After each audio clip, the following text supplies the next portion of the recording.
لا إله إلا الله وحده لا شريك له ونشهد أن سيدنا ونبينا ومولانا محمدا عبده ورسوله أرسله الله تعالى بالحق بشيرا ونذيرا وداعيا إلى الله بإذنه وسراجا منيرا أما بعد فأعوذ بالله من الشيطان الرجيم بسم الله الرحمن الرحيم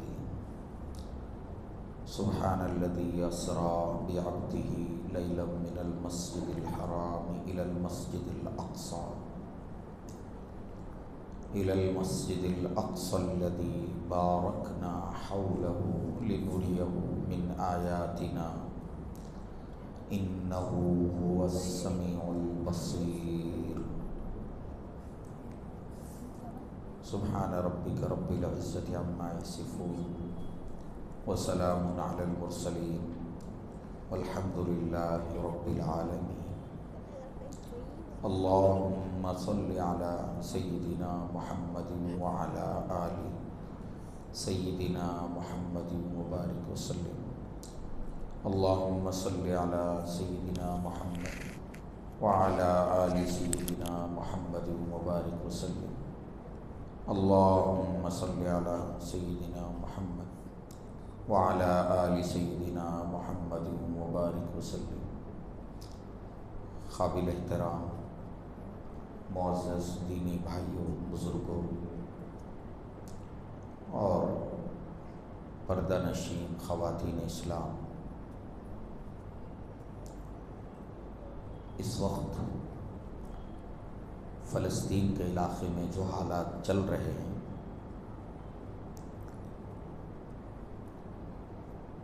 روزانہ سینکڑوں بے قصور فلسطینی مسلمان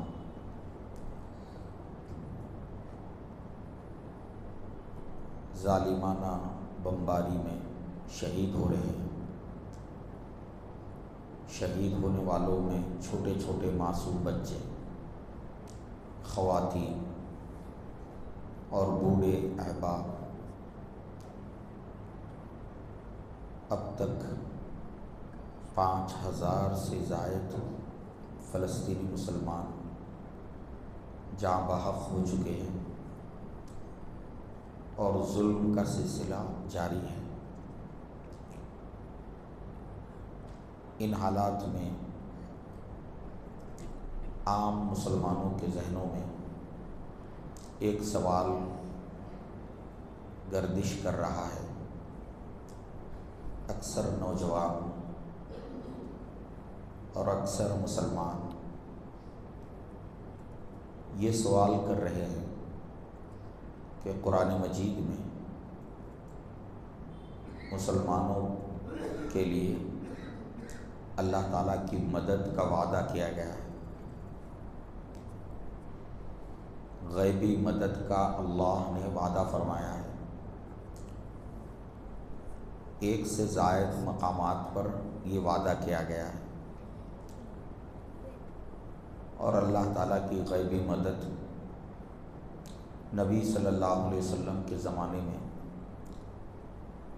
مسلمانوں کو اللہ کی غیبی مدد حاصل بھی ہوئی ہے، لیکن آج اتنی بڑی تعداد میں مسلمان مارے جا رہے ہیں، اور آئے دن یہ سلسلہ بڑھتا ہی جا رہا ہے، اور پوری بستی کی بستی تباہ کر دی جا رہی ہے۔ لیکن آج مسلمانوں کو فلسطین کے ان مظلوم مسلمانوں کو اللہ کی مدد کیوں نہیں آ رہی ہے؟ یہ سوال اکثر لوگوں کے ذہنوں میں آ رہا ہے، اور اس کے بارے میں میں آگے تفصیل اس کی بتاؤں گا، لیکن اس سے پہلے مسلمان ہونے کی حیثیت سے، ایمان والے ہونے کی حیثیت سے ہمیں یہ جاننا ضروری ہے کہ فلسطین کا مسئلہ ہے کیا، مسجد اقصی اس سے مسلمانوں کا تعلق کیا ہے، فلسطین میں جو ظلم ہو رہا ہے 70-75 سالوں سے ہو رہا ہے، اور اب تک 1.5 لاکھ فلسطینی مسلمان شہید کیے جا چکے ہیں، جن میں 30,000-35,000 معصوم بچے اور خواتین ہیں۔ تو فلسطین کا مسئلہ کیا ہے اور فلسطین سے ہمارا تعلق کیا ہے، مسجد اقصی سے ہمارا تعلق کیا ہے، مسلمان ہونے کی حیثیت سے، امت مسلمہ کا ایک فرد ہونے کی حیثیت سے ہر مسلمان مرد اور ہر مسلمان خاتون کو یہ جاننا ضروری ہے۔ بہت سے مسلم نوجوان فلسطین کے بارے میں یہ سمجھتے ہیں کہ وہ فلسطین صرف فلسطینیوں کا معاملہ ہے، اسرائیل نے ان کی زمین پر قبضہ کر لیا ہے اور وہ فلسطینی اسرائیل کے ساتھ لڑ رہے ہیں، اس کی کوئی مذہبی اہمیت نہیں ہے، اور دنیا کے دوسرے علاقوں میں رہنے والے مسلمانوں کا مسجد اقصی سے فلسطین سے کوئی تعلق نہیں ہے۔ بہت سارے نوجوان اور بہت سارے مسلمان یہی خیال کرتے ہیں اور یہی ان کے ذہن میں ہے۔ ہمارے نبی صلی اللہ علیہ وسلم کا ارشاد ہے، حدیث شریف میں آیا ہے، من لم یہتم بامر المسلمین فلیس منا، جس مسلمان کو مسلمانوں کے معاملات سے دلچسپی نہ ہو، مسلمانوں پر ہونے والے ظلم اور مسلمانوں پر ہونے والی زیادتی کے بارے میں جو مسلمان فکر مند نہ ہو، آپ صلی اللہ علیہ وسلم فرماتے ہیں کہ وہ ہم میں سے نہیں ہے، یعنی اس کا مسلمانوں سے، اسلام سے تعلق نہیں۔ مسلمان وہ ہے جو دنیا بھر میں رہنے والے مسلمانوں کے تعلق سے فکر کرتا ہے۔ پوری امت مسلمہ ایک جسم کی طرح ہے۔ ہمارے نبی صلی اللہ علیہ وسلم کا فرمان ہے، مثل المؤمنین فی تراحمہم وتوادہم وتعاطفہم کمثل الجسد اذا اشتکا لہ عضو تداعی لہ سائر الجسد بالسہر والحمى۔ مسلمانوں کی مثال ایسی ہے جیسے ایک جسم ہے، جسم کے کسی ایک عضو کو تکلیف پہنچتی ہے تو اس کا درد پورا جسم محسوس کرتا ہے۔ پیر میں کانٹا چبھتا ہے لیکن آنکھ آنسو بہاتی ہے، اور ہاتھ حرکت میں آتا ہے، اور وہ درد جو ہے جسم کا ایک ایک حصہ محسوس کرتا ہے۔ اللہ کے نبی نے مسلمانوں کی مثال ایسے ہی فرمائی ہے۔ پوری دنیا میں بسنے والے مسلمان کلمے کی بنیاد پر سب ایک دوسرے کے بھائی ہیں۔ قرآن مجید میں اللہ تعالیٰ کا ارشاد ہے، انما المؤمنون اخوہ، مومن سارے کے سارے، چاہے مشرق کا رہنے والا مسلمان ہو یا مغرب کا رہنے والا مسلمان ہو، چاہے عرب کا مسلمان ہو یا عجم کا مسلمان ہو، چاہے یورپ کا رہنے والا مسلمان ہو یا افریقہ کا مسلم ہو، فرمایا کہ سارے مسلمان آپس میں بھائی بھائی ہیں۔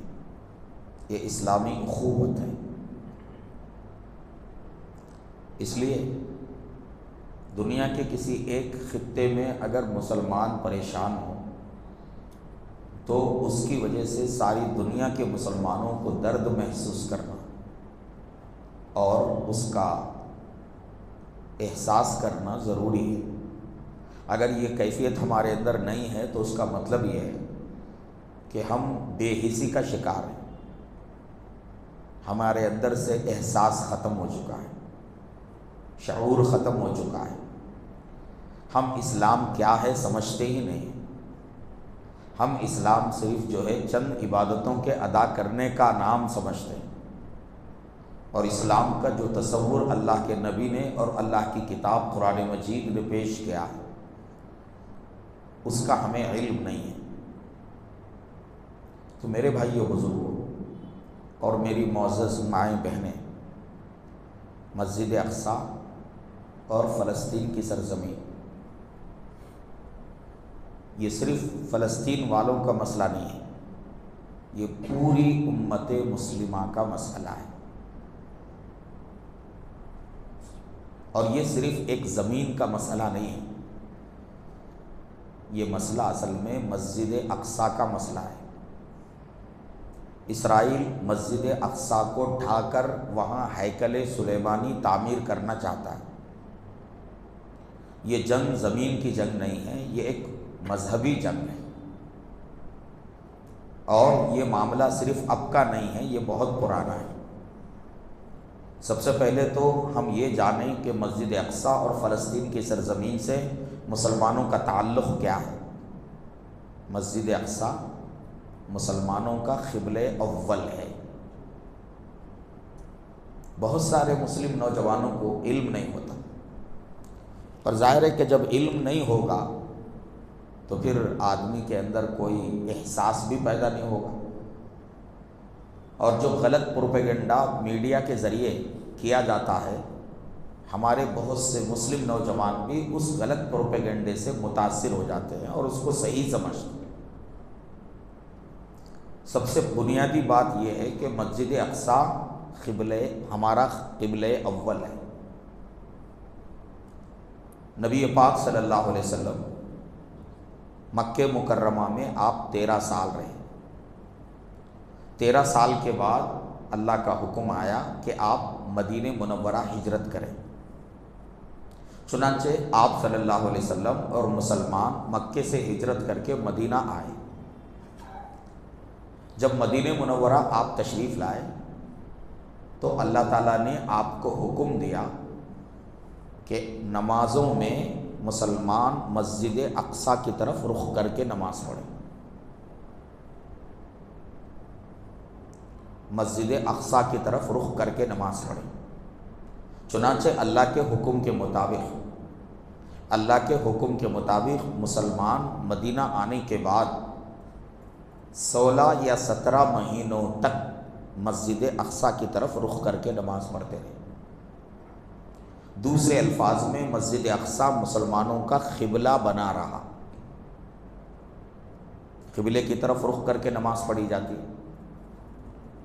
تو 16 مہینوں تک قبلے کی طرف مسجد اقصی کی طرف رخ کر کے مسلمان نماز پڑھتے رہے، مگر اللہ کے نبی صلی اللہ علیہ وسلم کو آپ کی دلی تمنا اور خواہش یہ تھی کہ کعبۃ اللہ ہی کو قبلہ بنایا جائے۔ آپ بار بار انتظار کرتے تھے اللہ کی طرف سے کوئی وحی آئے اور پھر ہمیں کعبے کی طرف رخ کر کے نماز پڑھنے کا حکم دیا جائے۔ اللہ تبارک و تعالیٰ نے 16 یا 17 مہینوں کے بعد وحی نازل فرمائی۔ سورہ بقرہ کی آیتیں جو دوسرے پارے میں ہیں، قد نرا تقلب وجهك في السماء فلنولينك قبلة ترضاها فول وجهك شطر المسجد الحرام، 16 مہینوں کے بعد یہ آیت نازل ہوئی، اور اس میں اللہ تعالیٰ فرما رہے ہیں کہ اے ہمارے حبیب، ہم دیکھ رہے ہیں کہ آپ بار بار آسمان کی طرف نگاہیں اٹھا رہے ہیں، آپ انتظار میں ہیں کہ آپ کو کعبے کی طرف آپ کا چہرہ پھیر دیا جائے اور پھر سے کعبے کو قبلہ بنایا جائے۔ ہم دیکھ رہے ہیں، اس لیے اب ہم آپ کا چہرہ ایسے کعبے کی طرف پھیر رہے ہیں جو آپ کو بہت پسند ہے۔ فَلَنُوَلِّيَنَّكَ قِبْلَةً تَرْضَاهَا، اس لیے فَوَلِّ وَجْهَكَ شَطْرَ الْمَسْجِدِ الْحَرَامِ، آپ اپنا چہرہ مسجد حرام کی طرف پھیر دیجئے۔ یہ آیتیں نازل ہوئی، اور مدینہ منورہ میں جس مسجد کے اندر نماز ہو رہی تھی، مسجد اقصیٰ کی طرف رخ کر کے، اسی وقت جب یہ آیتیں نازل ہوئیں تو پھر مسجد حرام کی طرف رخ کر کے نماز پڑھی گئی، یعنی دونوں قبلوں کی طرف رخ کر کے نماز پڑھی گئی۔ اس مسجد کو مسجد قبلتین کہتے ہیں، آج بھی وہ مسجد ہے۔ اور جو لوگ حج میں اور عمرے کے موقع پر جاتے ہیں، مدینہ منورہ کی زیارتیں کرتے ہیں، مسجد قباء میں نماز پڑھتے ہیں، اسی طرح سے مسجد قبلتین بھی جاتے ہیں، وہاں بھی حاجی اور عمرہ کرنے والے وہاں بھی نماز پڑھاتے ہیں۔ اس کا نام مسجد قبلتین یعنی دو قبلوں کی مسجد، اس لیے کہ وہاں دونوں طرف رخ کر کے نماز پڑھی۔ تو میرے بھائیوں بزرگوں، اس سے یہ بات معلوم ہوئی کہ مسجد اقصیٰ سے میرا اور آپ کا اور امت مسلمہ کا تعلق یہ ہے کہ یہ ہمارا قبلہ اول ہے، یہ ہمارا قبلہ اول ہے۔ اب ظاہر ہے کہ جب مسجد اقصیٰ ہمارا قبلہ اول ہے تو مسجد اقصیٰ کو یہودیوں سے چھیننا، یہودیوں کے قبضے سے مسجد اقصیٰ کو آزاد کرانا، یہ میری، آپ کی اور پوری دنیا کے مسلمانوں کی ذمہ داری ہے۔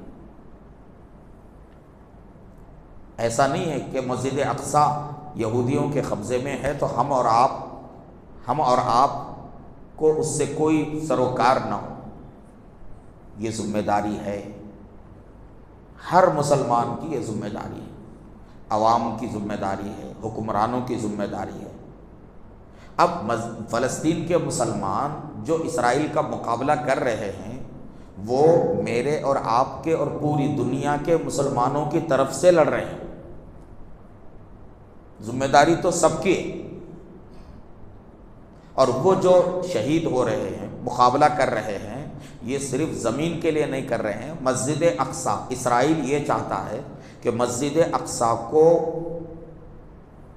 ڈھا کر اس کی جگہ ہیکل سلیمانی تعمیر کرے۔ ہیکل سلیمانی وہ اسرائیلی کہتے ہیں کہ یہ ہیکل سلیمانی جو ہے یہ یہودی مذہب میں سلیمان علیہ السلام نے اسے تعمیر کیا تھا، اور وہاں ہم دوبارہ اسے تعمیر کریں گے۔ ہیکل سلیمانی کا پورا ماڈل بنا کر رکھا گیا ہے۔ اب وہ لوگ انتظار میں ہیں کہ مسجد اقصیٰ کو ڈھائیں گے، اور ڈھا کر اس کی جگہ جب ہیکل سلیمانی بنائیں گے تب ان کا مسیحا آئے گا دجال۔ ان کا عقیدہ ہے، جیسے مسلمانوں کا عقیدہ ہے کہ آخری زمانے میں حضرت مہدی آئیں گے اور پھر حضرت عیسیٰ علیہ السلام اتریں گے۔ اصل مسیحا حضرت عیسیٰ علیہ السلام ہے، یہ ہمارا عقیدہ ہے۔ تو یہودیوں کا عقیدہ یہ ہے کہ ان کا مسیحا جو ہے دجال ہے۔ ہمارے پاس دجال جو ہے سب سے بڑا فتنہ ہے، گمراہی کا سب سے بڑا مرکز ہے، اور دجال سے پہلے جتنے فتنے آئیں گے وہ چھوٹے چھوٹے فتنے آئیں گے، اور اصل بڑا فتنہ قیامت کے قریب دجال کی شکل میں آئے گا۔ اور وہ دجال کیا کرے گا؟ خدائی کا دعویٰ کرے گا، اور اللہ تعالیٰ اسے کچھ ایسی جو ہے نا طاقت عطا کریں گے کہ وہ جو ہے جو کہے گا وہ بظاہر ہونے لگے گا۔ وہ ایک طاقتور، جوانی سے بھرپور نوجوان کو بلائے گا، اور پھر اس کے دو ٹکڑے کرے گا، ایک ٹکڑا ادھر کو، ایک ٹکڑا ادھر کو، پھر وہ کہے گا آ جا، تو وہ نوجوان بالکل زندہ ہو کر ٹھہر جائے گا۔ وہ زمین سے کہے گا اگا، تو زمین سے جو ہے اچانک یعنی لمحوں کے اندر پودے نکل پڑیں گے، اور زمین سرسبز و شاداب ہوگی۔ آسمان سے کہے گا پانی برسا، تو آسمان سے پانی برسنے لگے گا۔ یہ سب چیزیں وہ کرے گا لوگوں کو بتانے کے لیے کہ میں خدا ہوں، میں خدا ہوں۔ جو سچے مسلمان ہوں گے دجال کے فتنے سے محفوظ رہیں گے، اور جن مسلمانوں کا ایمان کمزور ہوگا اور جن مسلمانوں کے اعمال کمزور ہوں گے، وہ ممکن ہے کہ وہ دجال کے فتنے میں مبتلا ہو جائیں اور دجال کو خدا تسلیم کریں۔ یہ بالکل قیامت کے آخری زمانے میں ہوگا۔ اور پھر اللہ تعالیٰ حضرت عیسیٰ علیہ السلام کو نازل کریں گے. حضرت عیسیٰ علیہ السلام دجال کا مقابلہ کریں گے. اور فلسطین کے علاقے میں ایک جگہ ہے باب لد، اس کا نام ہے باب لد. آج وہ جگہ اسرائیل میں ہے. باب لد کے مقام پر حضرت عیسیٰ علیہ السلام دجال کو قتل کریں گے. تو اب یہودی کیا کہتے ہیں؟ یہودی یہ کہتے ہیں کہ ہمارا مسیحا جو دجال ہے وہ اس وقت تک نہیں آئے گا جب تک جو ہے مسجد اقصیٰ کو زمین کے برابر کر کے اس کی جگہ ہیکل سلیمانی تعمیر نہیں ہوگی. اس کی جگہ ہیکل سلیمانی تعمیر ہوگی تب ہمارا مسیحا یعنی دجال آئے گا. تو ان کا پلان یہ ہے. اور یہ لوگ کیا کر رہے ہیں؟ مسجد اقصیٰ کے اطراف برسوں سے کھدائی کر رہے ہیں. اطراف میں کھدائی الگ الگ ناموں سے، الگ الگ عنوانوں سے، الگ الگ باتیں بنا کر کھدائی اندر سے کرتے جا رہے ہیں. اتنی کھدائی ہو رہی ہے کہ مسجد اقصیٰ کی دیواروں کے اندر شگاف پڑ رہے ہیں اور مسجد اقصیٰ کی بنیادیں جو ہیں اندر سے کھوکھلے ہو رہی ہیں. مقصود ان کا یہ ہے کہ اس طرح سے یہ مسجد اقصیٰ کو آگے چل کر ڈھانا آسان ہو جائے اور پھر اس کو ڈھا کر جو ہے وہاں ہیکل سلیمانی تعمیر کر لی جائے. اور پھر اس کے بعد ان کے عقیدے کے مطابق ان کا مسیحا دجال آئے گا. اور پھر دجال جب آئے گا تو پوری دنیا میں ان کے عقیدے کے مطابق یہودیوں کی حکومت قائم ہوگی. پوری دنیا کے اندر یہودیوں کی حکومت قائم ہوگی. تو میرے معزز بھائیوں بزرگوں، مسجد اقصیٰ جس کو یہ یہودی ڈھانا چاہتے ہیں اور اس کی جگہ ہیکل سلیمانی تعمیر کرنا چاہتے ہیں، مسجد اقصیٰ جو ہے نا ہمارا قبلہ اول ہے. اور مسجد اقصیٰ کے پاس مسجد اقصیٰ کی دوسری جو ہے نا اہمیت اسلام میں یہ ہے کہ مسجد اقصیٰ سے ہمارے نبی کو معراج پر بلایا گیا. چنانچہ قرآن مجید کی آیت کریمہ ہے، سورہ بنی اسرائیل کی پہلی آیت ہے، سبحان الذی اسریٰ بعبدہ لیلا من المسجد الحرام الی المسجد الاقصی الذی بارکنا حولہ. پاک ہے وہ ذات جو راتوں رات اپنے بندے کو یعنی محمد صلی اللہ علیہ وسلم کو مسجد حرام سے مسجد اقصیٰ لے گئی. اور آگے اللہ فرماتے ہیں یہ مسجد اقصیٰ اور اس کے اطراف کا علاقہ کیا ہے؟ الذی بارکنا حولہ، جس کے ارد گرد ہم نے برکت دی ہے. یہ فلسطین کی جو زمین ہے نا، یہ عام ملکوں کی طرح کوئی ملک نہیں ہے، یہ مبارک زمین ہے، بابرکت زمین. فلسطین کے علاقے میں بیت المقدس کا علاقہ، بیت المقدس پورے شہر کا نام ہے، اس کو القدس بھی کہتے ہیں عربی میں، اور بیت المقدس بھی اس کا نام ہے. اور اس بیت المقدس میں جو ہے نا ایک پورا علاقہ ہے کئی کلومیٹر پر. اس علاقے کے اندر علماء کرام فرماتے ہیں کہ 10,000 انبیاء کرام وہاں مدفون ہیں، دفن ہیں. 10,000 انبیاء کرام اس سرزمین پر دفن ہیں. اور اللہ نے اس زمین کے اندر بے پناہ برکت رکھی ہے، وہ مقدس سرزمین ہے.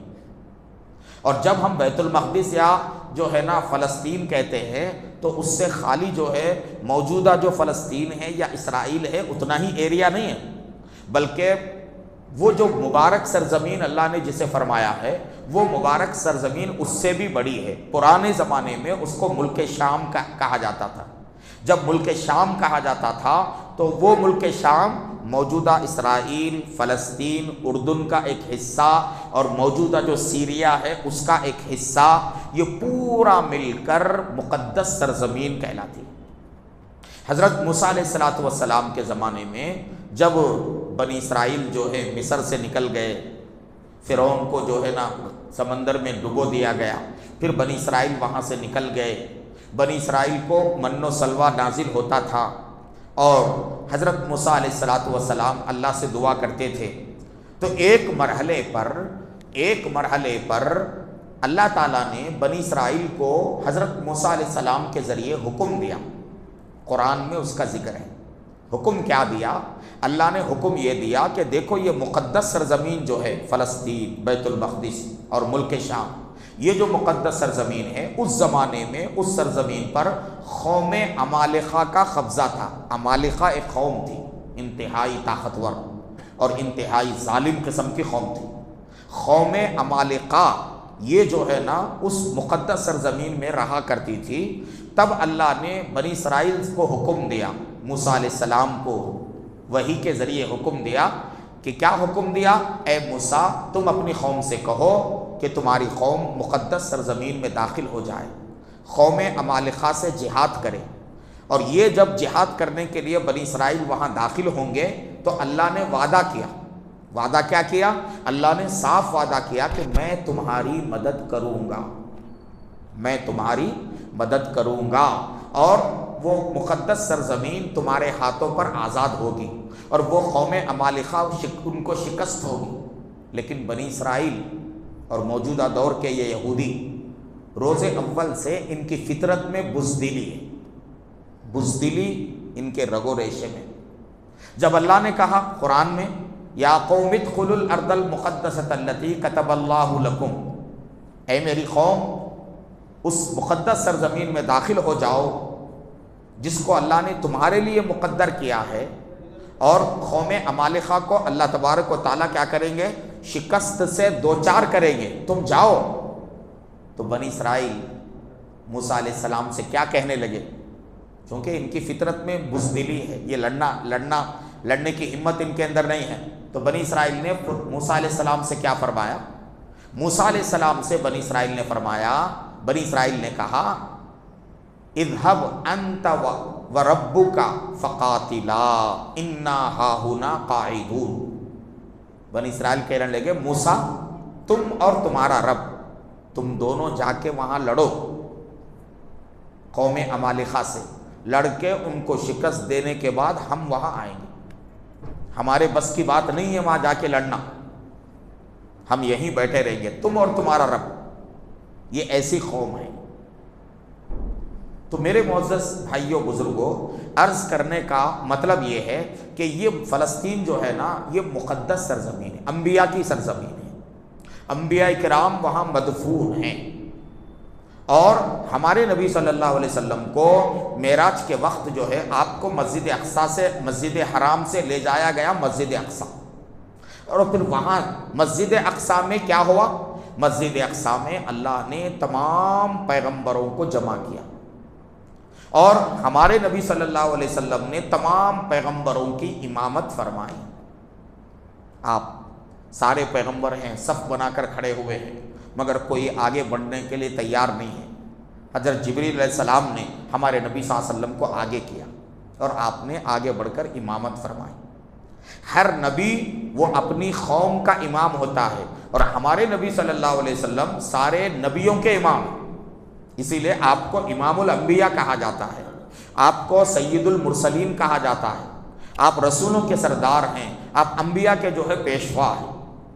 آپ صلی اللہ علیہ وسلم کو براق کے ذریعے مسجد حرام سے لے جایا گیا مسجد اقصیٰ۔ وہاں آپ نے مسجد اقصیٰ کے پاس آپ نے ایک جگہ پتھر سے براق کو باندھا، تو جس جگہ آپ نے براق کو باندھا اور اندر مسجد میں گئے، وہ جگہ بعد میں وہاں بھی مسجد بنائی گئی۔ جب ہم مسجد اقصیٰ کہتے ہیں تو صرف ایک چھوٹی سی مسجد اقصیٰ نہیں کہلاتی، مسجد اقصیٰ کا مطلب ایک مکمل احاطہ ہے کئی کلومیٹر پر۔ وہاں جو ہے نا اصل جو مسجد اقصیٰ ہے، مسجد اقصیٰ کو سب سے پہلے جو ہے فرشتوں نے تعمیر کیا۔ سب سے پہلے مسجد حرام یعنی کعبے کو تعمیر کیا گیا دنیا میں، سب سے پہلے فرشتوں نے کعبۃ اللہ کو تعمیر کیا، پھر کعبۃ اللہ کی تعمیر کے بعد مسجد اقصیٰ کو تعمیر کیا گیا۔ فرشتوں کے بعد حضرت ابراہیم علیہ السلام نے اور بعض روایتوں کے مطابق حضرت آدم علیہ السلام نے بھی کعبے کی تعمیر فرمائی۔ تو اس کے بعد حضرت ابراہیم علیہ السلام نے کعبے کی جو ہے نا نشانیاں مٹ گئی تھیں، کعبے کی بنیادیں جو ہے نا بالکل ختم ہو گئی تھی، خالی نشانیاں نظر آتی تھی بنیادوں کی۔ تو اللہ نے حضرت ابراہیم علیہ السلام کو حکم فرمایا کہ تم کیا کرو، میرے گھر کی تعمیر کرو۔ تو حضرت ابراہیم علیہ السلام نے کعبے کی تعمیر فرمائی۔ اس کا ذکر جو ہے سورہ بقرہ میں ہے، وَإِذْ يَرْفَعُ إِبْرَاهِيمُ الْقَوَاعِدَ مِنَ الْبَيْتِ وَإِسْمَاعِيلُ رَبَّنَا تَقَبَّلْ مِنَّا إِنَّكَ أَنْتَ السَّمِيعُ الْعَلِيمُ۔ حضرت ابراہیم علیہ السلام اور ان کے بیٹے حضرت اسماعیل، باپ اور بیٹے دونوں جو ہے کعبے کی دیواریں اٹھا رہے تھے، اور جس پتھر پر کھڑے ہو کر حضرت ابراہیم علیہ السلام کعبے کی دیواریں اٹھا رہے تھے، اس پتھر پر ابراہیم علیہ السلام کے پیروں کے نشانات ہیں، اور وہ پتھر آج بھی موجود ہے کعبے کے پاس، جس کو مقام ابراہیم کہا جاتا ہے۔ مقام ابراہیم، جہاں مطاف میں طواف ہوتا ہے، تو ایک جو ہے نا شیشے کے اندر جو ہے نا ایک پتھر ہے، وہ پتھر کیا ہے؟ حضرت ابراہیم علیہ السلام اس پر کھڑے ہو کر کعبے کی تعمیر فرماتے تھے، اور وہ پتھر جو ہے نا اس پر حضرت ابراہیم علیہ السلام کے پیروں کے نشانات ہیں آج بھی۔ تو ابراہیم علیہ السلام نے پہلے جو ہے کعبۃ اللہ کو تعمیر فرمایا۔ کعبے کو تعمیر کر کے 40 سال گزرنے کے بعد ابراہیم علیہ السلام نے مسجد اقصیٰ کی تعمیر فرمائی۔ میرے بھائیوں بزرگوں، یہ ساری تفصیلات جو ہیں میں اس لیے سنا رہا ہوں کہ ہمارے نوجوانوں کو اور عام مسلمانوں کو یہ ساری باتیں معلوم ہونا چاہیے، ہماری ماؤں بہنوں کو بھی یہ چیزیں معلوم ہونا چاہیے، یہ ہمارے مسلمان ہونے کا تقاضا ہے۔ عموماً اس بارے میں باتیں ہمارے سامنے نہیں آتی۔ ایک مسلمان ہونے کی حیثیت سے مسجد اقصیٰ، فلسطین وغیرہ کی تفصیلات اور پھر اس سے ہمارا تعلق کیا ہے، یہ ہمیں معلوم ہونا ضروری ہے۔ حضرت ابراہیم علیہ السلام نے دونوں کے درمیان جو ہے نا 40 سال کے بعد کعبۃ اللہ یعنی مسجد اقصیٰ کو تعمیر کیا حضرت ابراہیم علیہ السلام نے۔ پھر اس کے بعد جو ہے حضرت سلیمان علیہ السلام کے زمانے میں انہوں نے پھر کیا کیا؟ مسجد اقصیٰ کی تعمیر فرمائی۔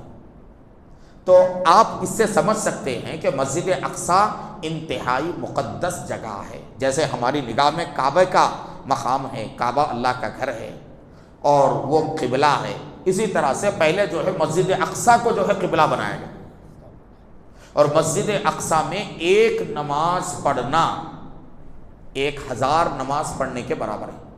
حدیث شریف میں آپ نے بارہا سنا ہوگا کہ مسجد حرام میں کعبے کے پاس اگر کوئی ایک نماز پڑھتا ہے تو اس کو 1,00,000 نمازوں کا ثواب ملتا ہے، اور مسجد نبوی میں اگر کوئی ایک نماز پڑھتا ہے تو اس کو 50,000 نمازوں کا ثواب ملتا ہے، اور جو مسجد اقصیٰ میں جو نماز پڑھے گا اس کو ایک نماز پر 1000 نمازوں کا ثواب ملتا ہے۔ تو میرے معزز بھائیوں بزرگوں، اب نبی صلی اللہ علیہ وسلم جب دنیا میں تشریف لائے تو آپ صلی اللہ علیہ وسلم 13 سال مکے میں رہے، پھر اس کے بعد 10 سال مدینے میں رہے، اور اس کے بعد آپ صلی اللہ علیہ وسلم دنیا سے تشریف لے گئے۔ تو جب آپ کے تشریف لانے اور 63 سال کی جو عمر آپ نے گزاری، اس زمانے میں اطراف کا جو علاقہ تھا، روم کی سلطنت پورے علاقے پر قائم تھی۔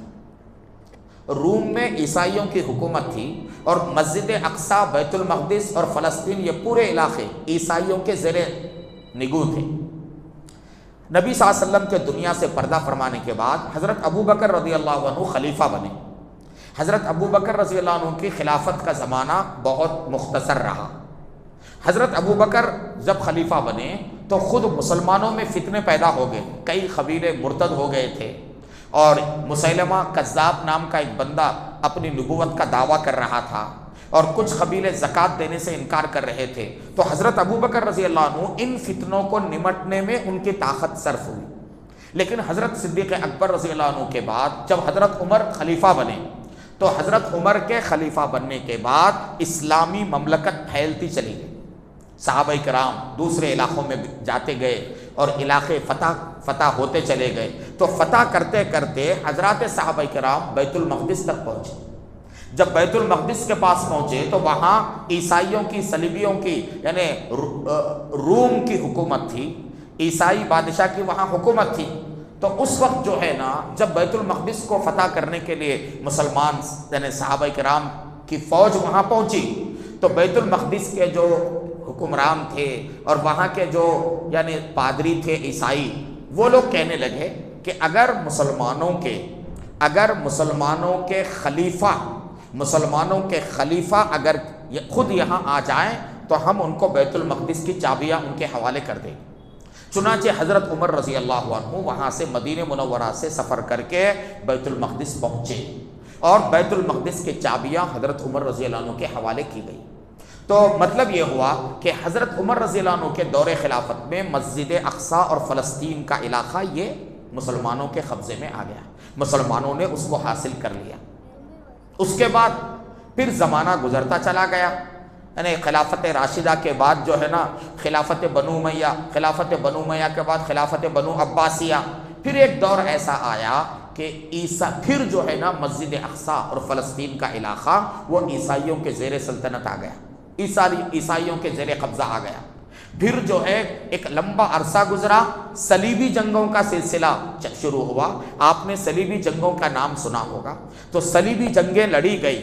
صلیبی جنگوں میں سلطان صلاح الدین ایوبی کے ہاتھوں صلیبیوں کو، عیسائیوں کو زبردست شکست ہوئی، اور پھر اللہ تعالیٰ نے سلطان صلاح الدین ایوبی کے ہاتھوں مسجد اقصی کو آزاد کرایا۔ مسجد اقصی دوبارہ پھر جو ہے نا مسلمانوں کے قبضے میں آ گئی، فلسطین کا علاقہ اور مسجد اقصی کا پورا علاقہ۔ پھر اس کے بعد جو ہے میرے بھائیوں بزرگوں، پورے علاقے میں خلافت عثمانیہ قائم ہوئی۔ خلافت عثمانیہ آپ نے سنا ہوگا۔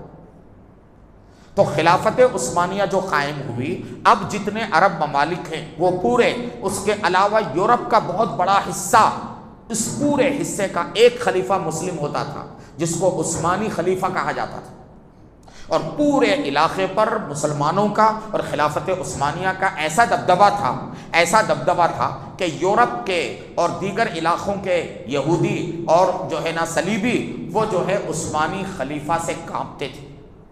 یہ دبدبہ تھا۔ خلافت عثمانیہ ایک لمبے عرصے تک قائم رہی، اور خلافت عثمانیہ کے دور میں پورے عرب کے علاقے، مسجد اقصی، فلسطین، وہ پورا علاقہ مسلم مملکت میں تھا، اور بہت بڑا ایک خلیفہ ہوا کرتا تھا، عثمانی خلیفہ۔ لیکن کیا ہوا، خلافت عثمانیہ کا سلسلہ چل رہا تھا، جنگ عظیم اول، جنگ عظیم، پہلی جنگ عظیم، فرسٹ ورلڈ وار کا واقعہ پیش آیا۔ فرسٹ ورلڈ وار میں آپ غور کیجئے، ایک طرف کیا ہوا، خلافت عثمانیہ کمزور ہو گئی اور اندر سے اس کی بنیادیں کھوکھلی ہو گئی۔ الگ الگ جو گورنر تھے الگ الگ علاقوں کے، ان گورنروں نے اپنی خلافت کا اعلان کر لیا، اپنی مستقل سلطنت کا اعلان کر لیا، اور جنگ عظیم اول کے نتیجے میں خلافت عثمانیہ کو شکست سے دوچار ہونا پڑا۔ ادھر جو ہے نا خلافت عثمانیہ زوال سے دوچار ہو رہی تھی، اور ادھر جرمنی میں جو ہے اسی دوران ہٹلر نے جرمنی کے اندر لاکھوں یہودیوں کو قتل کر دیا۔ ہٹلر نے جو جرمنی میں یہودیوں کو قتل کیا، لاکھوں یہودیوں کو تہہ تیغ کر دیا۔ تو یہودی جو ہے جرمنی میں رہتے تھے، اور ان کو جو ہے نا ہٹلر نے لاکھوں کی تعداد میں جو ہے ادھر یہودیوں کو قتل کیا۔ قتل کرنے کے بعد 10% یہودیوں کو اس نے باقی رکھا۔ وہ 10% یہودی دنیا میں ادھر ادھر بکھر گئے۔ ہٹلر نے ایک موقع پر جب اس نے یہودیوں کا قتل عام کیا، اور اسی کو جو ہے نا ہولوکاسٹ کہا جاتا ہے، ہولوکاسٹ کہا جاتا ہے، تو یہودیوں کو جب اس نے قتل کیا تو 10% یہودیوں کو چھوڑا۔ تو لوگوں نے اس سے پوچھا کہ بھئی ایسا تو نے کیوں کیا؟ تو ہٹلر کہنے لگا کہ میں نے 10% یہودیوں کو اس لیے باقی رکھا ہے تاکہ لوگوں کو پتہ چلے کہ میں نے جو لاکھوں یہودیوں کا قتل عام کیا وہ میرا فیصلہ غلط نہیں تھا، وہ بالکل صحیح تھا۔ لوگوں کو پتہ چلے گا کہ یہ یہودی قوم کیسی بدترین قوم ہے اور کیسی سازشی قوم ہے، جہاں یہ رہتے ہیں وہیں پر جو ہے یعنی اسی کے خلاف یہ سازش کرتے ہیں۔ تو میرے بھائیوں بزرگوں، ہٹلر کے قتل عام کے بعد ایک طرف خلافت عثمانیہ زوال سے دوچار ہو گئی، اور دوسری طرف جو ہے جو باقی یہودی تھے وہ یہودی دنیا کے مختلف ملکوں میں جو ہے نا بکھر گئے اور منتشر ہو گئے۔ لیکن خلافت عثمانیہ زوال سے دوچار ہونے کے بعد عرب کے جتنے ممالک تھے جو خلافت عثمانیہ کا حصہ تھے، وہ پورے ملکوں پر برطانیہ اور فرانس کا قبضہ ہو گیا۔ چنانچہ فلسطین اور اس کے اطراف کا پورا علاقہ یہ برطانیہ کے قبضے میں آ گیا۔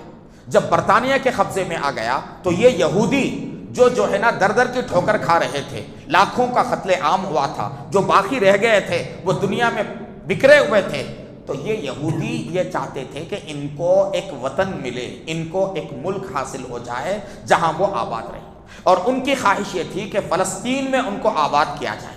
اس کے لیے آخری جو عثمانی خلیفہ تھا سلطان عبد الحمید ثانی، اس کے پاس ایک یہودی جو ہے نا، ایک یہودی بندہ خلیفہ کے پاس گیا اور جا کر اس نے اس سے کہا کہ آپ ہمیں جو ہے فلسطین میں آباد ہونے کی اجازت دیجیے، اس کے بدلے میں آپ کو ہم جو ہے ٹیکنالوجی دیں گے، فلاں فلاں چیزیں ہم دیں گے۔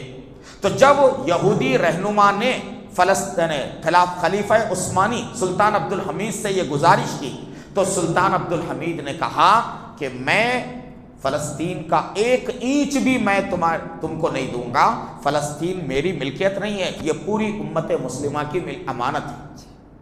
اس نے انکار کر دیا۔ اس کا انکار کرنا تھا کہ یہ جو صہیونی تحریک وجود میں آئی، یہودیوں میں ایک تحریک وجود میں آئی جس کو صہیونی تحریک کہا جاتا ہے، اور اس تحریک میں جو یہودی لگے ہوئے ہیں روز اول سے، وہ زائنسٹ کہلاتے ہیں۔ یہ ایک بدترین قسم کی تحریک تھی، اور اس تحریک نے کیا کیا، باقاعدہ سازشیں رچنا شروع کیا، اور برطانیہ سے رابطہ قائم کر کے بڑے بڑے اس وقت کے جو بڑی بڑی طاقتیں تھیں ان کی مدد سے 1948 میں فلسطین کی سرزمین میں اسرائیل کی ناجائز مملکت کا اعلان ہوا، اس کا قیام عمل میں آیا 1948 میں۔ اگر آپ 1948 سے پہلے کی دنیا کا نقشہ اگر آپ دیکھیں گے تو اس وقت کی دنیا کے نقشے پر اسرائیل نام کی کوئی حکومت، کوئی مملکت آپ کو نہیں ملے گی۔ تو ظاہر بات ہے اس کا کیا مطلب ہے، اس کا صاف مطلب یہ ہے کہ اسرائیل ایک ناجائز ریاست ہے جو فلسطینیوں کی زمین پر جو ہے کیا کی گئی ہے، مسلط کی گئی ہے۔ وہ پوری زمین فلسطینیوں کی ہے، عربوں کی ہے، اور وہ مقدس سرزمین جو ہے جہاں مسجد اقصی ہے، بیت المقدس ہے، یہ مسلمانوں کی اپنی زمین ہے، اور اس کو اسلام کے اندر تقدس کا جو ہے درجہ حاصل ہے۔ میرے بھائیوں، اس وقت سے لے کر آج تک 75 سال گزر چکے ہیں۔ اسرائیل قائم ہو کر 75 سال کم و بیش عرصہ گزر چکا ہے جب سے یہ ناجائز اسرائیلی مملکت اس سرزمین میں قائم ہے، اور اس وقت سے لے کر اب تک فلسطینی مسلمان اس کا مقابلہ کر رہے ہیں۔ مسجد اقصی، یہ اسرائیل جو ہے نا، یہ اس کے فوجی اور اس کے حکمران مسجد اقصی کی بار بار بے حرمتی کرتے ہیں۔ ایک زمانہ کئی سال پہلے آسٹریلیا کا ایک یہودی جو ہے وہ مسجد اقصی آ کر مسجد اقصی میں آگ لگایا تھا، اس کا ممبر جل گیا۔ سلطان صلاح الدین ایوبی کے زمانے کا جو ممبر تھا وہ ممبر جلا دیا گیا، باقاعدہ یعنی کئی گھنٹے تک مسجد اقصی آگ کی لپیٹ میں تھی۔ ایک آسٹریلیائی یہودی اس نے جو ہے یہ حرکت کی تھی۔ اس کے بعد بھی کئی ایسے مواقع آئے کہ مسجد اقصی میں اسرائیلی فوجی اندر جو جوتوں کے ساتھ اندر گھس کر کئی مرتبہ مسجد اقصی میں فائرنگ کی گئی، اور کئی مرتبہ مسجد اقصی کے اندر فلسطینی مسلمانوں کو شہید کیا گیا۔ اب یہ فلسطینی مسلمان پوری امت مسلمہ کی طرف سے یہ مسجد اقصی کو حاصل کرنے کے لیے اور مسجد اقصی کی حفاظت اور قبلہ اول کی بازیابی کے لیے یہ فلسطینی مسلمان اپنی جانوں کا نذرانہ پیش کر رہے ہیں۔ اب تک شروع سے لے کر اب تک جو ہے 1.5 لاکھ فلسطینی شہید ہو چکے، 1.5 لاکھ، جن میں سے 35,000 بچے اور خواتین ہیں جو مسجد اقصی کے لیے اور فلسطین کی سرزمین کے لیے شہید ہو چکے ہیں۔ اور یہ ایسی قوم ہے فلسطینی مسلمانوں کی، میرے بھائیوں بزرگوں، اللہ نے ان کے اندر جذبہ جہاد اللہ نے رکھا ہے، اور وہ بار بار اسرائیلی فوجیوں کی جانب سے فائرنگ ہوتی ہے، مگر پھر وہ دوسرے دن فلسطینی مسلمان مسجد اقصی کو جاتے ہیں، بڑی تعداد میں جا کر وہاں نماز پڑھتے ہیں۔ وہاں ان کو پتا ہے کہ یہاں جانے پر جو ہے یہاں کبھی بھی فائرنگ ہو سکتی ہے اور کبھی بھی جو ہے نا ظلم ہو سکتا ہے، مگر مسجد اقصی سے اپنا تعلق، مسجد اقصی کے تحفظ کے جو ہے عزائم لے کر وہ مستقل جو ہے اپنی جانوں کا نذرانہ دیتے آ رہے ہیں۔ میرے بھائیوں، یہ لمبی کہانی میں نے سنائی، اس لیے سنائی تاکہ ہمیں معلوم ہو آج ہمارا نوجوان کیسی زندگی گزار رہا ہے۔ اس کو کچھ پتا نہیں ہے، اپنی تاریخ کا علم نہیں ہے، قبل اول ہمارا قبل اول ہے اس کے بارے میں علم نہیں ہے، اور جو بات غیروں کی طرف سے کہی جاتی ہے غیروں کے طرف سے اب کیا پروپیگنڈا کیا جا رہا ہے؟ حماس جو ہے نا وہ دہشت گرد ہے، اس نے جو ہے حماس کے آتنکی یہ کر رہے ہیں۔ بھائی دہشت گرد حماس کیسے ہوگا؟ جن کی زمین ہے، زمین والے اگر اپنی زمین کو دوسرے سے جو ہے حاصل کرنے کے لیے لڑ رہے ہیں تو وہ دہشت گرد کیسے ہوئے؟ دہشت گرد اسرائیل ہے، سب سے بڑا دہشت گرد اس وقت دنیا میں، سب سے بڑا اگر کوئی دہشت گرد ہے تو وہ اسرائیل ہے۔ اور پھر وہ ملک ہیں جو اسرائیل کی پشت پناہی کر رہے ہیں اور اسرائیل کا ساتھ دے رہے ہیں۔ کیسی جو ہے لوگوں کے، یعنی ان ملکوں میں انسانیت نام کی کوئی چیز نہیں ہے کہ جو اپنے حق کے لیے لڑ رہا ہے اس کو تو جو ہے دہشت گرد کہہ رہے ہو، اور جو اصل دہشت گرد ہے جو 70 سال سے جو ہے نا تباہی مچا رہا ہے، 1.5 لاکھ فلسطینی مسلمان شہید ہوئے، ظاہر ہے کہ یہ کوئی آسان جو معمولی بات نہیں ہے۔ تو میرے عزیزوں، میرے معزز بھائیوں، سلطان صلاح الدین ایوبی کے زمانے میں ایسی نسل پیدا ہوئی، سلطان صلاح الدین ایوبی نے ایسی تربیت کی مسلم نوجوانوں کی کہ اس نسل کے ذریعے اللہ نے مسجد اقصیٰ کو آزاد کرایا۔ آج ویسی نسل کی ضرورت ہے، ویسی نسل کی ضرورت ہے، تب جو ہے نا مسجد اقصیٰ آزاد ہوگی اور تب جو ہے اللہ کی مدد آئے گی۔ آج عام مسلمانوں کے ذہنوں میں یہ بات ہے کہ مسجد اقصیٰ جو ہے نا یہ آزاد، مسجد اقصیٰ اور فلسطین کے ساتھ اللہ کی مدد کیوں نہیں آ رہی ہے؟ میرے بھائیوں، اللہ کی مدد آنے کے لیے مسلمانوں میں کچھ صفات کا آنا ضروری ہے۔ صحابہ کے زمانے میں اللہ کی مدد آئی، بیت المقدس آزاد ہوا، اس لیے کہ صحابہ میں وہ صفات تھے۔ پھر سلطان صلاح الدین ایوبی کے زمانے میں اللہ کی مدد آئی، کیوں آئی؟ سلطان صلاح الدین ایوبی کے دور کے جو مسلمان تھے ان کے اندر وہ صفات تھیں جو اللہ تعالیٰ کو مطلوب ہے۔ اللہ تعالیٰ نے قرآن میں بے شک اللہ نے ایمان والوں کی مدد کا وعدہ کیا ہے، مگر وعدہ ایسے ہی نہیں کیا گیا، وعدہ شرطوں کے ساتھ کیا گیا، وعدہ شرطوں کے ساتھ کیا گیا۔ اللہ فرماتے ہیں کہ میرے بندو، اگر تمہارے اندر ایمان اور اعمال، ایمان اور عمل، ان دو چیزوں میں اگر تمہارے اندر مضبوطی ہوگی میں ضرور تمہاری مدد کروں۔ آج ہمارا ایمان بھی کمزور ہے اور ایمان کی کمزوری کے نتیجے میں ہمارے اعمال بھی انتہائی بدتر ہے۔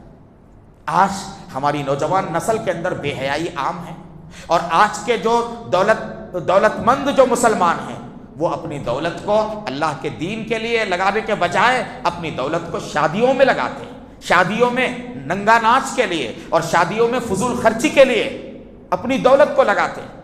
آپ اندازہ فرمائیے اللہ کی مدد کیسے آئے گی؟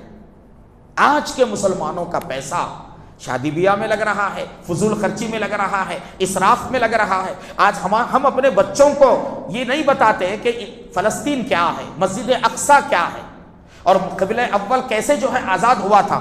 ہمارے بچوں کو تو بچے جوانوں کو تک پتہ نہیں ہے قبلہ اول کیا ہے، مسجد اقصیٰ سے میرا اور آپ کا تعلق کیا ہے۔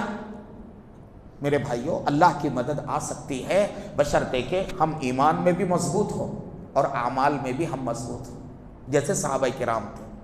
ایمان کو بھی مضبوط کرنا ہے، اعمال کو بھی مضبوط کرنا ہے۔ اب ایمان و اعمال کو مضبوط کرنے کے لیے میرے بھائیوں محنتوں کی ضرورت ہے، ہر طرح کی۔ اب جتنی جو ہے نا یعنی دعوت و تبلیغ کی محنت ہے یا علماء کرام کی جو کاوشیں ہیں، محنتیں ہیں، یہ اصلاح معاشرہ کے جلسے، پروگرام، ان سب کا مقصد کیا ہے؟ ایمان و اعمال میں مضبوطی ہمارے اندر آئے۔ اللہ تعالیٰ صاف فرما رہے ہیں وَلَا تَهِنُوا وَلَا تَحْزَنُوا وَأَنْتُمُ الْأَعْلَوْنَ إِن كُنتُم مُؤْمِنِينَ۔ تم ہی سربلند رہو گے اگر تم سچے مومن ہو، سچے مومن اگر ہو تو تم ہی سربلند رہو گے۔ اللہ کا صاف وعدہ ہے۔ سچے اور پکے مومن بننے کے لیے میرے بھائیوں بہت محنت کرنی پڑتی ہے، اس کے لیے تربیت کی ضرورت ہے۔ اپنے بچوں کی صحیح تربیت کرنا ہے۔ آج کے ماحول میں بچوں کو جو ہے نا ایمان کی تربیت، ان کے دل میں اللہ کی محبت، رسول کی محبت، اور ان کے دل کے اندر اسلام کی محبت، قرآن مجید کی محبت، بچپن سے صحابہ کرام کا جو حال تھا۔ اللہ کے نبی اپنے نواسوں کی تربیت کرتے تھے، بچپن سے تربیت کرتے تھے۔ آج ہم اپنی نسلوں کی تربیت سے بالکل غافل ہیں، بالکل غافل ہیں۔ ہر مسجد میں مکتب کا نظم ہونا ضروری ہے، بچوں کی دینی تربیت ضروری ہے، اور تربیت بھی صرف جو ہے نا قرآن پڑھنا سکھانا اتنا کافی نہیں ہے، اب جو ہے عقیدوں کو بتانا ضروری ہے۔ ایمان مفصل، ایمان مجمل، یہ جتنی بھی بنیادی چیزیں ہیں ہم اپنے بچوں کو جو ہے سمجھائیں، اس کا مطلب بتائیں۔ اللہ تعالیٰ پر ایمان لانے کا مطلب کیا ہے، اللہ کی قدرت کیا ہے، اللہ کی صفات کیا ہیں، اللہ تعالیٰ کی جو ہے نا اللہ تبارک و تعالیٰ کی وسیع جو قدرت ہے اس کے بارے میں، یہ سب چیزیں جو ہے سمجھانا، بتانا، گھروں میں دینی ماحول بنانا۔ ہمارے گھر جو ہے نا ایسے دینداری کے ماحول میں ڈھلے ہوئے ہوں، دینداری کے سانچے میں ڈھلے ہوئے ہوں کہ ہمارے بچے جو ہے ماں کی گود ہی سے اللہ کی محبت، رسول کی محبت حاصل کرنے والے ہوں۔ ہماری مائیں بچپن سے اپنے بچوں کو، چھوٹے بچپن ہی سے اپنے بچوں کو مجاہدین کے بارے میں، صحابہ کے بارے میں، جن صحابہ کرام نے علاقوں کے علاقے فتح کیے اور جن اللہ کے نیک بندوں نے مسجد اقصی کو فتح کیا، بیت المقدس کو آزاد کیا، ان کے واقعات، صلیبی جنگوں کی تفصیلات اور سلطان صلاح الدین ایوبی کے زمانے میں جو مسلم نسل تھی اس کی تفصیلات بچپن سے بتانا ہے۔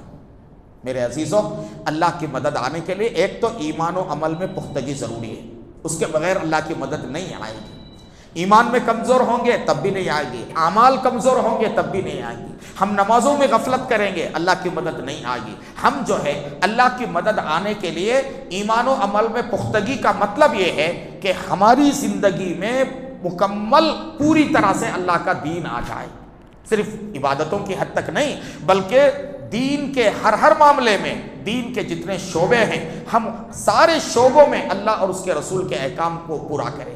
ہماری شادی بیاہ خدا و رسول کے طریقے کے مطابق ہو، ہمارے کاروبار نبی کے طریقے کے مطابق ہوں، ہمارے آپسی معاملات نبی کے طریقے کے مطابق ہوں۔ الغرض جو ہے نا ہماری پوری زندگی اسلامی تعلیمات کے سانچے میں ڈھلی ہوئی ہو۔ اب ہمارا حال کیسا ہے میرے بھائیوں؟ دین جو ہے نا، دینداری کے دعوے تو ہیں لیکن دین کی روح ہمارے اندر نہیں ہے۔ آج مسلمان، دین کی روح کیا ہے؟ اسلام یہ کہتا ہے کہ ہر مسلمان کے دل میں سارے مسلمانوں کی فکر ہونی چاہیے۔ مسلمان اپنی ذات کے لیے نہیں جیتا، مسلمان امت مسلمہ کے لیے، امت کے ایک فرد کے لیے جیتا ہے۔ آج ہماری حالت کیا ہے؟ ہم میں کا ہر بندہ یہ چاہتا ہے بھائی میری زندگی اچھی ہو جائے، میرے بچے جو ہے خوب کمانے والے بن جائیں، میرا مکان اچھا ہو جائے، میرے جو ہے سہولتیں اچھی ہو جائیں۔ بخیا میرے محلے میں کوئی میرا مسلمان بھائی قسم پرسی کی حالت میں ہے، بیمار ہے، اس کے پاس علاج کے لیے گنجائش نہیں ہے، اس کے بچے ہیں چھوٹے چھوٹے بچے مگر وہ اپنے بچوں کو تعلیم نہیں دلا سکتا اس لیے کہ اس کے پاس اس کی گنجائش نہیں ہے۔ کتنے مسلمان ہیں جو اس کی فکر کرتے ہوں؟ ہمارے محلے میں غریب کتنے مسلمان ہیں، بیوہ کتنی خواتین ہیں، اور کتنے چھوٹے بچے ہیں جو یہ بچپن کی عمر ایسے ہی گزار رہے ہیں، ان کے لیے تعلیم کا نظم نہیں ہے۔ عصری تعلیم سے ہم دور ہیں۔ ہندوستان کے مسلمان اس ملک کے اندر تعلیم میں سب سے پیچھے ہیں، دیگر قوموں سے سب سے پیچھے ہیں۔ ہمارے نوجوان پڑھائی کریں گے بھی تو کیا پڑھائی کریں گے؟ انجینئرنگ کریں گے، زیادہ سے زیادہ میڈیسن کریں گے، بقیہ IAS IPS، یہ جو بڑی بڑی جو ہے نا یہ تعلیم ہے کہ وہ تعلیم حاصل کرنے کے بعد جو ہے نا آدمی کے پاس پورے ملک کی باغ ڈور آتی ہے اور وہی لوگ جو ہے پورا نظام چلاتے ہیں۔ ہمارے نوجوان ان کے اندر اتنی جو ہے نا ہمت نہیں ہے، بس وہ یہ چاہتے ہیں کہ بھئی کچھ تعلیم حاصل کر کے میں کمانے کے قابل بن جاؤں، میں باہر چلے جاؤں۔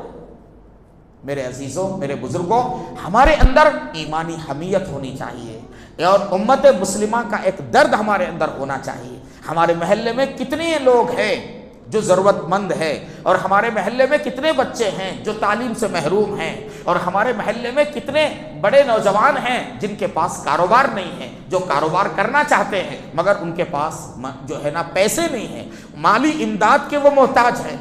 آج امت مسلمہ سلم بستیوں میں آپ جائیے، ہر جگہ جو ہے نا فائنانسروں کا راج ہے، سود پہ معاملات چل رہا ہے اور سود پہ سود مسلمان دیتا چلا ہے۔ چھوٹے چھوٹے کاروبار کرنے والے مسلمان، ان کو جو ہے نا کوئی بلا سودی قرض کوئی نہیں دے پاتا، وہ سود کی لعنت میں گرفتار۔ مسلمان بچیاں، ایسے علاقوں کی مسلمان بچیاں وہ غیروں کے حوالے ہو رہی ہے۔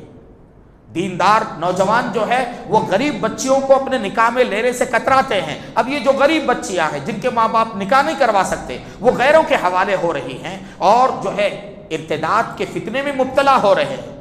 تو میرے عزیزوں ایمان و عمل میں پختگی لانا ہے، اسی طرح سے ہمارے اندر پوری ملت کی فکر اور درد ہمارے اندر آنا ہے، اور اسی طرح سے ہمارے رب نے، ہمارے نبی نے ہم کو بتایا ہے کہ جو قوم تعلیم میں پیچھے رہتی ہے، جو قوم جو ہے اسبابی اعتبار سے جو ہے کمزور رہتی ہے، ظاہر ہے کہ دنیا میں وہ پیچھے ڈھکیل دی جاتی ہے۔ ہمارے قرآن میں کہا گیا وَأَعِدُّوا لَهُم مَّا اسْتَطَعْتُم مِّن قُوَّةٍ کہ تمہارے جو دشمن جو تم کو مٹانے کے در پہ ہیں ان کے لیے تم تیاری کرو۔